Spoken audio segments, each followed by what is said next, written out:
Hello, dear friends. Patrick here. I'm back from holiday. Today's Monday, August 12th, 2024, and I will be starting a 15-part video series on this book by Richard Dawkins called The Greatest Show on Earth, The Evidence for Evolution. This is 437 pages of what I have decided to coin the term biobabble. And it's interesting because there was a gentleman who was accused of using technobabble recently. I don't know if you follow the exploits of a fellow by the name of Craig Wright or not, but he was a gentleman that was trying to take credit for something that he didn't have the evidence to prove. And he was a British fellow, and he was a master of technobabble. Well, Richard Dawkins is a master of biobabble, and that'll come up in this video series over the next couple of weeks. You know, I'm thinking of Hal Lindsey. I believe he's still with us. He wrote a book called Satan is Alive and Well in Planet Earth, and I thought that would be a great title for this video series, but I'm not sure about that. But I'm going to do, this is 13 chapters and an appendix. So I'm going to do a video on each chapter. That'll be 13 videos, and a video on the appendix. That's 14. And then this video is video number 15, number 1 of 15, you could say.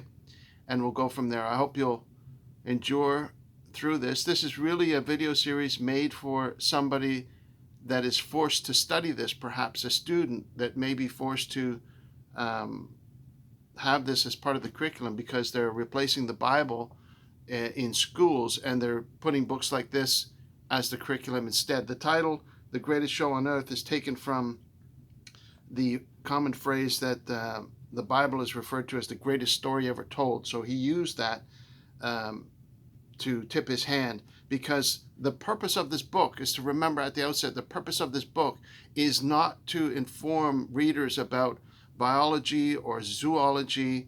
It is an attack against creationists, an attack against Christians, and essentially an attack against belief in God. And that is the purpose that Richard Dawkins has obviously gone through.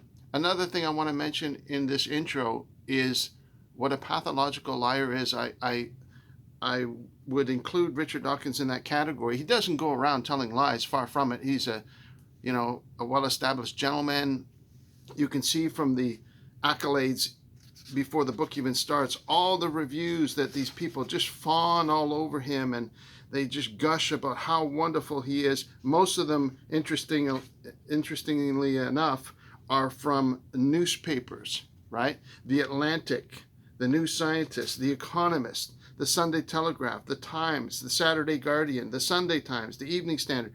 So many reviews from newspapers. And what has recent world events taught us about the media? What has it taught us about what the media is saying?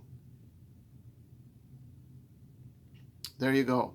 And so Dawkins doesn't go around telling lies, but a pathological liar is somebody that doesn't even realize that they're lying. They believe the lie so much. Richard Dawkins knows that there is a supreme intelligence that is outside the explanation of science. He knows that. And if you know that there is a supreme intelligence that can transform a caterpillar into a butterfly, if you know that there is a intelligence that allows that to happen, that allows evolution to happen, then you know that there is a supreme intelligence out there, that there is a creator, that there is an unseen realm. He knows that. But he has convinced himself that that is not the case because he has given himself over to the will of Satan himself. See, when Satan speaks a lie, he's speaking from his own nature. And Dawkins uses scripture often, and he'll say, did God really say that?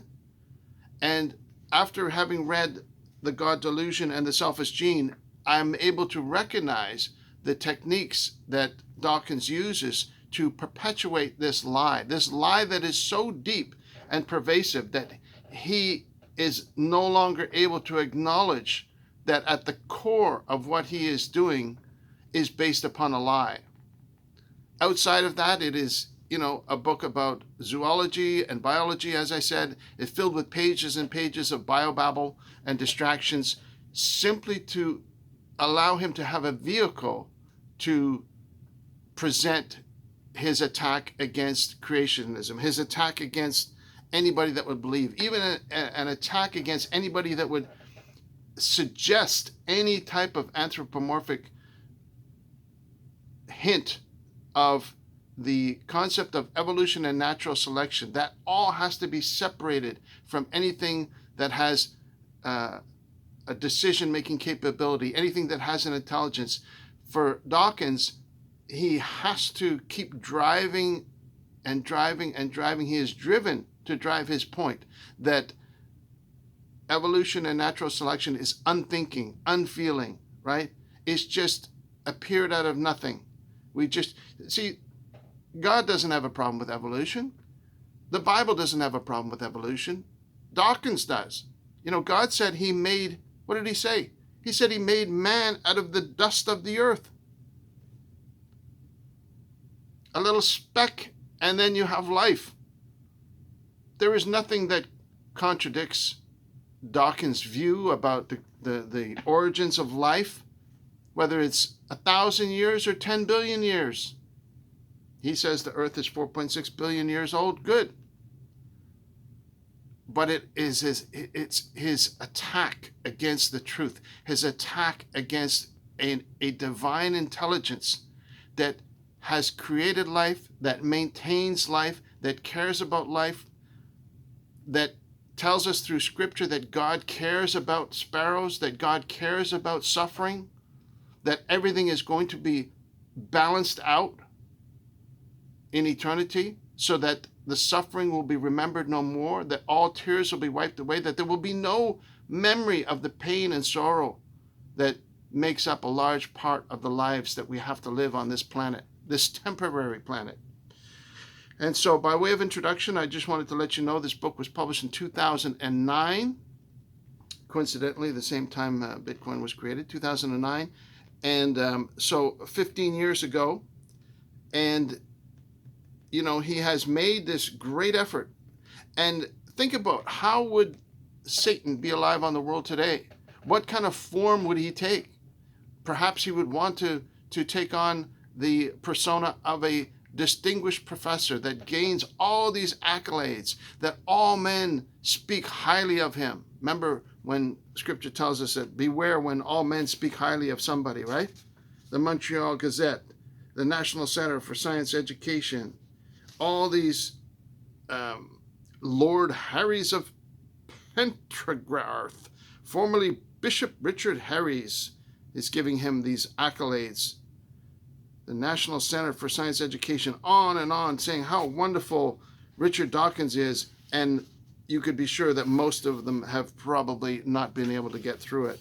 Well, I have been able to get through it, and I've finished it, and I look forward to sharing my thoughts on it with you over the next 2 weeks, and we shall move forward.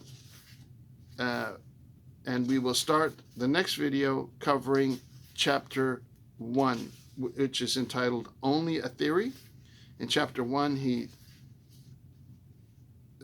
begins right out of the gate to say that, evolution is proven, it's accepted. If you don't accept evolution, you should be marginalized. Any scientist that even hints that evolution is not true is not allowed to call himself a scientist. He should be removed from his position, and on and on and on.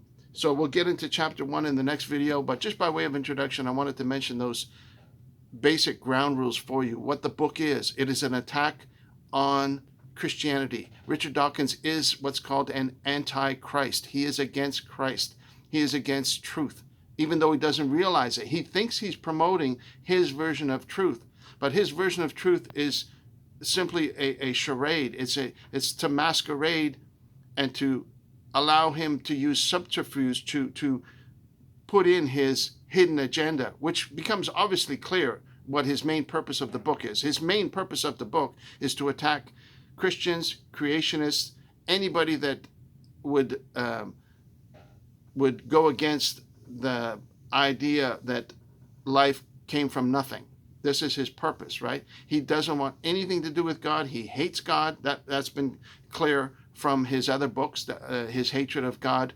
And he wants to continue that fight in this particular book, under the guise of talking all about zoological things, all about this different life, the marvels of life, and the undercurrent is consistently returning to attacking the Bible, attacking creationists. And we can see, as we go through this book, we'll see how he fails. Even though he tries as hard as he can, he ends up continually failing, continually being forced to make false assumptions, continually being forced to make false conclusions.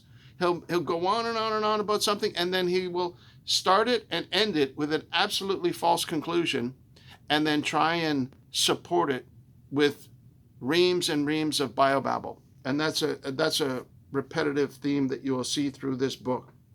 So that's just by way of introduction. As I said, for somebody that is not into evolution, you may want to skip this video series. For somebody that's forced to study this book, it'll be a handy reference for you, because you'll just be able to pick out whichever video on whatever chapter you want to see. There'll be a video on each chapter, as I mentioned, 1 to 13, and a video on the appendix. And I'm hoping that'll be helpful for somebody in the future, down the road, maybe next year, the year after, 10 years down the road. I will be backing up these videos and making them available on other platforms in case they become unacceptable to whatever powers that be that don't want to have anything speak against evolution. And that is certainly a possibility, but I think that we will stay within the lines of any reasonable topic of discussion. That should be no problem at all. But as a safety measure, I'll be probably backing up the videos, storing them offline, and also making them available on things like Rumble or what have you, whatever other platforms, websites that may be available. So there, I guess that's all I want to talk about in the intro.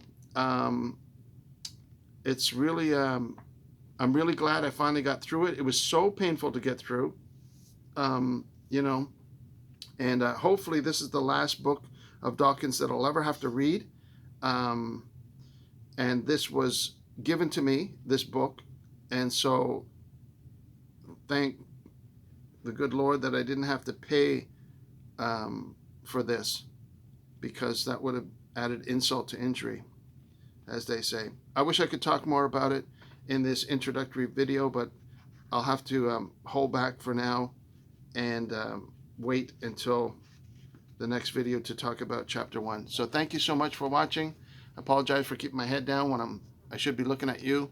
This is the book again, Richard Dawkins. I'll be doing a video series on it, and I hope you do enjoy it.